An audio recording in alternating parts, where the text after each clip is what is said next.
Чадот кој се издигна над треска во четвртокот беше видлив од секаде, но во атмосферата не се испуштени отровни честички. Ова го тврди градоначалникот на Центар врз основа на податоците кои што ги измериле мерните станици во околината на поранешната фабрика. Опасност за околината во моментов нема, но треска и понатаму останува потенцијална еколошка бомба во центарот на градот и халите треба да се исчистат од отпадот кој стои таму со години. Обврската за отстранување на остатоците е на сопствениците и тие сега ќе мора да ги испочитуваат роковите од општината и да делуваат. Состојбата во фабриката е навистина страшна. Локацијата е можно жариште на нови пожари, но е еколошка катастрофа и депонија среде центар.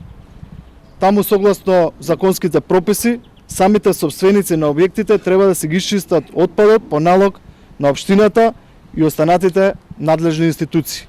Треска е фабрика за дрвена индустрија и тука пред се работи за материјали од дрво, железо, бои и лакови и други материјали од тој тип.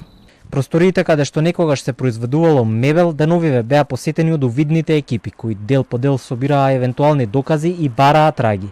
Се уште нема одговори на прашањата дали пожарот бил подметнат.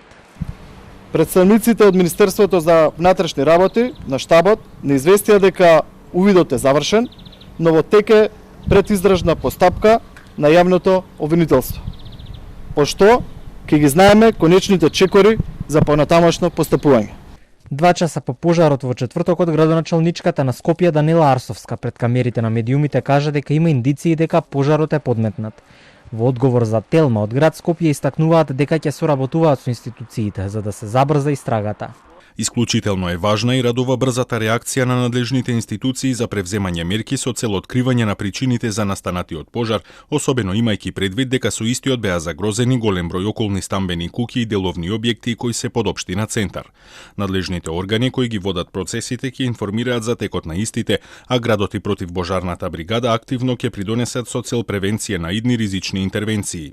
И покрај ова од пожарна не дошол ниту еден представник на денешниот состанок на кризниот штаб на Центар. Денес попладне на иста маса седнаа представници на МВР, Центарот за управување со кризи, Дирекцијата за заштита и спасување и инспектори од Државниот инспекторат за животна средина.